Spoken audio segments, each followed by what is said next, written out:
నమస్కారం ఎస్ఆర్ఎన్ న్యూస్ కి స్వాగతం. ఈనాటి వార్తా విశేషాలు. ఖమ్మం జిల్లా సత్తుపల్లి మండలం నారాయణపురం వద్ద ఘోర రోడ్డు ప్రమాదం జరిగింది. లారీ ఢీకొట్టడంతో జామకాయలు అమ్ముకునే ఇద్దరు వ్యక్తులు అక్కడికక్కడే మృతి చెందారు. రేజర్ల గ్రామానికి చెందిన నాగేశ్వరరావు, మండలపాడు గ్రామానికి చెందిన సులోమాన్ జామకాయల బండ్లపై తిరుగుతూ విక్రయిస్తూ ఉంటారు. ఈ రోజు జామకాయల్ని కొనుగోలు చేసేందుకు నారాయణపురం గ్రామ సమీపంలోని తోటలకు వెళ్లి కాయలను కొనుగోలు చేసి ఇద్దరు చెరొక బండిపై టౌన్ కు వెళ్తూ ఉండగా ఎదురుగా వచ్చిన లారీ ఢీకొట్టింది. దీంతో తీవ్రంగా గాయపడిన నాగేశ్వరరావు, సులోమాన్ అక్కడికక్కడే మృతి చెందారు. ప్రమాదం జరిగిన వెంటనే లారీ డ్రైవర్ పరారయ్యాడు.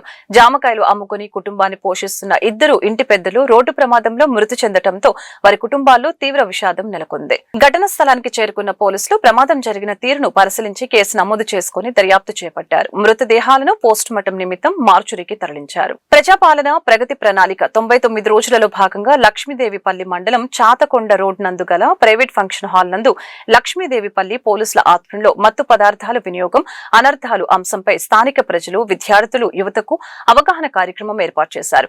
ఈ యొక్క కార్యక్రమానికి ముఖ్య అతిథిగా జిల్లా ఎస్పీ రోహిత్ రాజు హాజరయ్యారు. ఈ సందర్భంగా ఎస్పీ డ్రగ్స్ పై అవగాహన కల్పించారు. డ్రగ్స్ వాడకం వలన ఎదురయ్యే ఇబ్బందులను గురించి తెలిపారు. డ్రగ్స్ మత్తులో విద్యార్థులు, యువత భవిష్యత్తు నాశనం అవుతుందని తెలిపారు. మహిళలు, చిన్నపిల్లలపై దారుణాలు చోటు చేసుకుంటున్నాయని అన్నారు.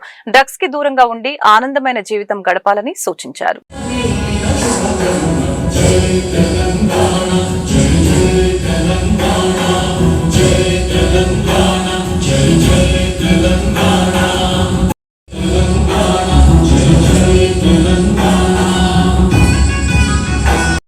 భాగంగా చేసుకుంటూ ఎవ్రీ మంత్ కూడా ఎవ్వరు కూడా నీకు పిలిచి ఒక్క రూపాయి కూడా ఎవ్వరు ఇవ్వరు. ఎందుకంటే నార్మల్గా మనకు వాట్సాప్లో ఉండడానికి కృషి చేస్తానని, డ్రగ్స్ రహిత సమాజమే లక్ష్యంగా ప్రతిజ్ఞ చేస్తున్నాను. Thank you sir. ఇప్పుడు అర్జెంట్ పని ఉంది. మన సార్ ఇంతకుముందు ఇన్స్పెక్టర్ గారు కూడా చెప్పినట్టు డ్రగ్స్ అంటే మనము ఓన్లీ నెగిటివ్ వేలోనే చూస్తూ ఉంటాం. కాకపోతే ఏంటంటే మనం డైలీ వేసుకునే ట్యాబ్లెట్లలో కూడా ఎంతో కొంత మిక్స్చర్ ఆఫ్ డ్రగ్స్ ఉంటాయి. Those are all useful drugs. అంతేకాకుండా డ్రగ్స్లో కూడా మనకు డ్రగ్స్ అనగానే మనకు గుర్తొచ్చేది గాంజా. ఎందుకంటే మైట్ బి మనము ఒరిస్సా, ఏపీ బార్డర్లో ఉన్న డిస్ట్రిక్ట్ కాబట్టి దాని గురించి న్యూస్ పేపర్లో ఎక్కువ చూస్తూ ఉంటాం కాబట్టి అదొక రీజన్ అయి ఉంటుంది. బట్ ఇవి కాకుండా కూడా చాలా రకాల డ్రగ్స్ ఉన్నాయి. వెరైటీ సింథటిక్ డ్రగ్స్ కావచ్చు, వేరియస్ టైప్స్ ఆఫ్ డ్రగ్స్ ఉన్నాయి. హెరోయిన్ కావచ్చు, మెత్ కావచ్చు, LSD కావచ్చు, డిఫరెంట్ రకాల డ్రగ్స్ ఉన్నాయి. సో ఇన్ డెప్త్ నేను వెళ్ళట్లేదు. అండ్ ఇంకొకటి ఏంటంటే మనకందరికి కూడా డ్రగ్స్, ఈ మత్తు పదార్థాలు అన్నప్పుడు అనేది కన్జ్యూమ్ చేస్తాను అనేది మనకు ఒక మైండ్లో ఉంటుంది. But which is absolutely false. ఎందుకంటే హైదరాబాద్లో కూడా మోస్ట్ ఆఫ్ ద కేసెస్లో కూడా మంచి మంచి చదువుకున్న డాక్టర్స్, వివిధ హోదాల సాఫ్ట్వేర్ ఇంజనీర్స్ వాళ్ళు కూడా డ్రగ్స్ కన్జ్యూమ్ చేస్తున్నారు. అండ్ మోర్ ఓవర్ కన్జ్యూమ్ చేసి లైక్ లో ఇన్కమ్ కావచ్చు, లైక్ ఇల్లిటరసీ కావచ్చు. అంతేగాని డ్రగ్స్ అనేది irrespective of financial status, whether it is low income కావచ్చు, హై ఇన్కమ్ కావచ్చు, అందరూ కూడా వాడుతున్నారు. సో మనం ముఖ్యంగా ఇప్పుడు వేరే డిపార్ట్మెంట్స్ కూడా ఇక్కడికి రావడానికి ఎక్సైజ్ కావచ్చు, ఫారెస్ట్ కావచ్చు, ఎడ్యుకేషన్ కావచ్చు, మహిళా సంఘాలు మన జిల్లాలో చూసుకుంటే 2025 last year almost 6,500 kgs of ganja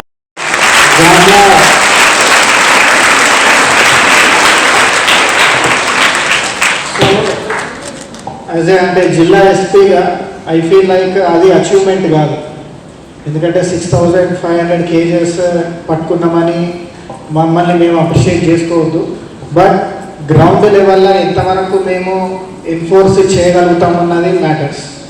so I request all officers on the dash, అది ఎక్సైజ్ కావచ్చు, ఎడ్యుకేషన్ అండ్ ఫారెస్ట్, ఒక పోలీస్ డిపార్ట్మెంట్ ఒక్కరి వల్లనే 100% డ్రగ్స్ నిర్మూలన అనేది కష్టం. ఎందుకంటే ఇప్పుడు మనకున్న పాపులేషన్ కి, మనకున్న పోలీస్ ఫోర్స్ కి ప్రజాపాలన ప్రగతి ప్రణాళికలో భాగంగా కొత్తగూడెంలోని కొత్తగూడెం క్లబ్ లో నూతనంగా ఎన్నికైన మున్సిపల్ కార్పొరేటర్లు, కౌన్సిలర్లు, సర్పంచ్లకు, మున్సిపల్ చైర్మన్, మేయర్లకు శిక్షణ కార్యక్రమం నిర్వహించారు. ఈ కార్యక్రమానికి ముఖ్య అతిథిగా జిల్లా కలెక్టర్ అంకిత్ పాల్గొన్నారు. ఈ సందర్భంగా జిల్లా కలెక్టర్ అంకిత్ మాట్లాడుతూ కేబినెట్ సబ్ కమిటీ నిర్ణయం మేరకు రాష్ట్ర ప్రభుత్వం ప్రతిష్టాత్మకంగా చేపట్టిన ప్రజాపాలన ప్రగతి ప్రణాళికలో 99 రోజుల కార్యక్రమంలో భాగంగా జిల్లాలో నూతనంగా ఎన్నికైన సర్పంచులు, వార్డు మెంబర్లు, కౌన్సిలర్లకు వారు నిర్వర్తించవలసిన బాధ్యతలు, పాత్రపై అవగాహన శిక్షణ కార్యక్రమాన్ని నిర్వహించడం జరిగిందని అన్నారు. 3 ఫేజెస్ లో శిక్షణ కార్యక్రమాలు నిర్వహిస్తున్న నేపథ్యంలో నేడు జిల్లా స్థాయిలో ప్రజా ప్రతినిధులకు శిక్షణ కార్యక్రమం నిర్వహించడం జరిగిందని, పారిశుద్ధ్యం, గ్రామ స్థాయి నుంచి అర్బన్ వరకు జిల్లాలోని 126 వార్డుల్లో శానిటేషన్, ప్రజా ఆరోగ్యం కోసం వైద్య శాఖ ద్వారా పలు కార్యక్రమాలు నిర్వహించడం జరిగిందని తెలియజేశారు. 99 రోజుల కార్యాచరణ ప్రణాళికతో పాటు రాష్ట్ర ప్రభుత్వ సంక్షేమ పథకాలు, తెలంగాణ పంచాయతీరాజ్ చట్టం, మున్సిపల్ చట్టాలపై కూడా ప్రజా ప్రతినిధులు అవగాహన కలిగి ఉండాలని అన్నారు. మీకు ఇది 99 డేస్ ప్రోగ్రామ్ గురించి చెప్పడం జరిగింది. ఏసీ డిఆర్డిఓ గారి ద్వారా, ఏసీ రెవెన్యూ గారి ద్వారా, ఇతర ఆఫీసర్స్ ద్వారా ఈ 33 డిస్ట్రిక్ట్స్లో ఈరోజు ఈ కార్యక్రమ ట్రైనింగ్ ప్రోగ్రామ్ అన్ని డిస్ట్రిక్ట్స్లో, అన్ని జిల్లాల్లో ఇప్పుడు ఈరోజు మనం జిల్లా స్థాయి మనం ఇప్పుడు నిర్వహిస్తున్నాం.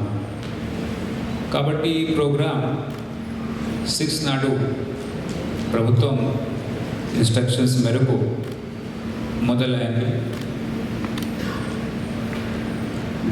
రకరకాల ఇప్పుడు ఈరోజు ట్రైనింగ్ ప్రోగ్రామ్ మనం ఫేజ్ వారీగా తయారు చేశాము. డివిజన్ వారీగా సర్పంచ్ని కూడా, వార్డ్ మెంబర్స్తో సహా ట్రైనింగ్ ప్రోగ్రామ్ మనం కండక్ట్ చేశాము. అలాగే ఈ 99 రోజులు ప్రజాపాలన కార్యక్రమం భాగంగా మనం ఒక సర్పంచెస్తో సహా వార్డ్ కౌన్సిలర్స్ అండ్ కొత్తగా ఎన్నికలైన తర్వాత ఎలక్ట్ అయిన కౌన్సిలర్స్కి కూడా ఈరోజు 3 ఫేజ్లో మనం ట్రైనింగ్ ప్రోగ్రామ్ ఏర్పాటు చేస్తున్నాం. ఫస్ట్ ఫేజ్లో ఇది మీకు జిల్లా వారీగా ఇది 10 థీమ్స్ ఉన్నాయి. ముఖ్యమైన ఈ క్యాబినెట్ సబ్ కమిటీ నిర్ణయం ప్రకారం దీంట్లో ఆనరబుల్ చైర్పర్సన్ మన deputy honourable CM sir Shri Bhatti Vikramarka Mallu garu, honourable member Shri N Uttam Kumar Reddy garu, అలాగే honourable member Shri Duddilla Sridhar Babu garu and honourable member Shri Ponguleti Srinivas Reddy garu ఉన్నారు. ఈ నిర్ణయం ప్రకారం ఈ ట్రైనింగ్ ప్రోగ్రామ్ ఈరోజు కండక్ట్ చేస్తున్నాము, నిర్వహిస్తున్నాము. సో ఫస్ట్ ఫేజ్లో మనం ఇది 99 డేస్ యాక్షన్ ప్లాన్ కింద డిఫరెంట్ డిపార్ట్మెంట్స్ కానీ, ఇందాక డిఆర్డిఓ గారు, సిఇఓ గారు చెప్పినట్లు శానిటేషన్ సంబంధించి గ్రామ పంచాయతీతో సహా ఇది అర్బన్ ఏరియాస్లో, వార్డ్స్లో అన్నీ ఇప్పుడు 126 వార్డ్స్లో ఇది భద్రాద్రి కొత్తగూడెం జిల్లాలో ఉన్న తర్వాత హెల్త్ డిపార్ట్మెంట్ సంబంధించి డిఫరెంట్ ఫ్లాగ్షిప్ స్కీమ్స్ కానీ, ఆరోగ్య మహిళ కానీ, అలాగే హెల్త్ రిలేటెడ్ పిఎస్సిలో అంతకుముందు మనం సుజాత నగర్ పిఎస్సిలో 6th నాడు, ఇది 7th నాడు. ఖమ్మం జిల్లా డాక్టర్స్ మెడికల్ అండ్ హెల్త్ విభాగం కాంగ్రెస్ పార్టీ చైర్మన్ గా డాక్టర్ కాపా మురళీకృష్ణ పదవి స్వీకార కార్యక్రమం నిర్వహించారు. ఈ కార్యక్రమానికి ముఖ్య అతిథిగా TPCC Congress doctors medical and health విభాగం చైర్మన్ డాక్టర్ రాజీవ్ పాల్గొన్నారు. ఈ క్రమంలో ఆయన మాట్లాడుతూ కాంగ్రెస్ పార్టీ విస్తృత స్థాయిలో విస్తరించే భాగంగా జిల్లా కాంగ్రెస్ కమిటీ అధ్యక్షులు నూతి సత్యనారాయణ గౌడ్ ప్రత్యేక శ్రద్ధ తీసుకుని అత్యంత శ్రద్ధతో పనిచేసే వ్యక్తిని సూచించడం మంచి పరిణామమని తెలిపారు.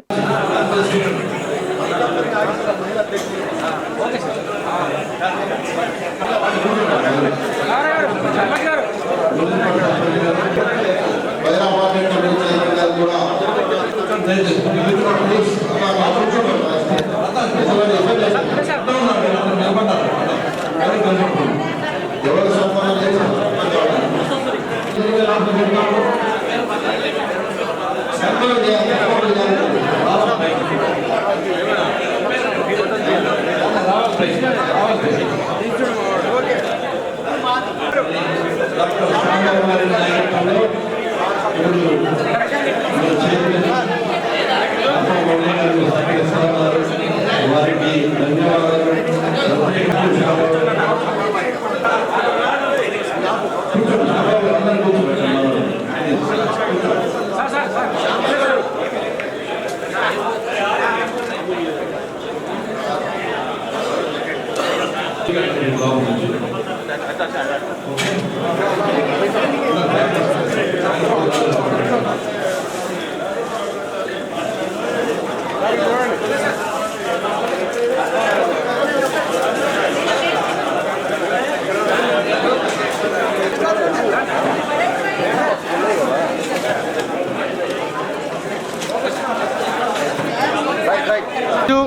ఖమ్మం జిల్లాకి సంబంధించినటువంటి doctor cell medical and health విభాగం జిల్లా చైర్మన్గా పదవి బాధ్యతలు స్వీకరించినటువంటి కాపా మురళీకృష్ణ డాక్టర్ గారికి అభినందనలతో పాటుగా వారి సేవలు ఖచ్చితంగా ప్రజలందరికీ అందుబాటులో ఉంటాయి.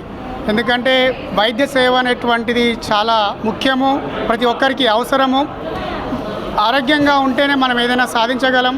రాష్ట్రం తెలంగాణ రాష్ట్రం అంటే ఆరోగ్య తెలంగాణగా ముందుకెళ్ళేటువంటి దిశలో భాగంగా ఈరోజు మన టీపీసీసీ అధ్యక్షులు శ్రీ మహేష్ కుమార్ గౌడ్ గారి ఆదేశాల మేరకు మన ముఖ్యమంత్రి సీఎం రేవంత్ రెడ్డి గారి మరియు ఆరోగ్య శాఖ మంత్రి శ్రీ దామోదర రాజనరసింహ గారి సలహాల మేరకు మనము ఈ ఫ్రంటల్ ఆర్గనైజేషన్ ఏదైతే ఉందో దాన్ని బలోపేతం చేయడంలో ఈరోజు ఇక్కడికి రావడం జరిగింది.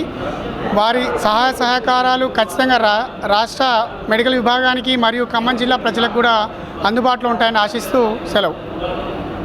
జిల్లా doctor cell medical and health విభాగానికి చైర్మన్గా ఎన్నుకున్నందుకు ముందుగా మా రాష్ట్ర చైర్మన్ రాజీవ్ గారికి, అట్లాగే మరి నాకు ఈ పదవి ఇచ్చినందుకు ఉప ముఖ్యమంత్రి బట్టి విక్రమార్క గారికి, మరి తుమ్మల నాగేశ్వరరావు గారికి, అట్లాగే పొంగులేటి శ్రీనివాసరెడ్డి గారికి, ముఖ్యంగా మా గౌరవ ఎమ్మెల్యే రామదాస్ నాయక్ గారికి, రాగమయ్య గారికి, అట్లాగే మరి ముఖ్యంగా డీసీసీ చైర్మన్ నూత్ సత్యనారాయణ గారికి, మరి మాజీ డీసీసీ అధ్యక్షులు దుర్గా ప్రసాద్ గారికి, ఇంకా పెద్దలందరికీ కూడా పేరు పేరున హృదయపూర్వక నమస్కారాలు తెలియజేస్తున్నాను.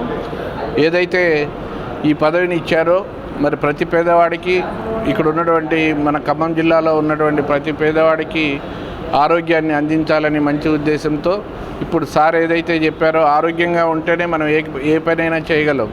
అట్లాంటి గవర్నమెంట్ కార్యక్రమాల ద్వారా పేద ప్రజలకు ఎక్కువగా ఆరోగ్యాన్ని అందించడం, ఉచిత క్యాంపులు చేయటం కావచ్చు, అట్లాగే మరి అవేర్నెస్ ప్రోగ్రామ్స్ కావచ్చు, వీటన్నిటి ద్వారా ప్రజల్లో ఆరోగ్యం పట్ల అప్రమత్త తీసుకురావడం, ముఖ్యంగా ఈ డెంగ్యూ, మలేరియా ఇట్లాంటివి ఉన్న చోట బ్లడ్ డొనేషన్ కార్యక్రమాలు, అనేక కార్యక్రమాలు కూడా చేయడంతో పాటు ఎక్కడైతే డీసీసీ హెడ్ క్వార్టర్స్ ఉన్నాయో అక్కడ ఇందాక డాక్టర్ గారు చెప్పినట్టు క్లినిక్లు ఏర్పాటు చేసి మరి వాళ్ళది హెల్త్ పోర్ట్ఫోలియో అంతా కూడా హెల్త్ ఫైళ్ళు కూడా భద్రపరిచే విధానంగా ఈ రకంగా ప్రజలకు దగ్గరై మరి ప్రజల్లో కూడా మన కాంగ్రెస్ పార్టీని కూడా బలోపేతం. ఖమ్మం వెలుగుమట్ల భూదాన్ భూములపై సిపిఎస్ సీనియర్ నేత నారాయణ స్పందించారు.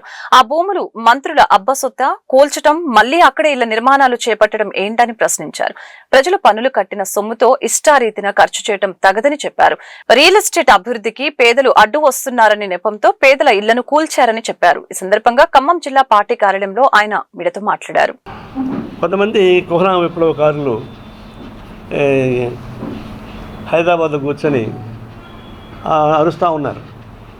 కమ్యూనిస్టులు ఏం చేశారు, కమ్యూనిస్టులు బలంగా ఉన్నారు క్రమంలో వాళ్ళు ఏం చేశారు, సాంబశివరావు ఎక్కడున్నాడు, నారాయణ ఎక్కడున్నాడని కొంతమంది కుహనా విప్లవకారులు కొంతమంది కేకలేస్తున్నారు,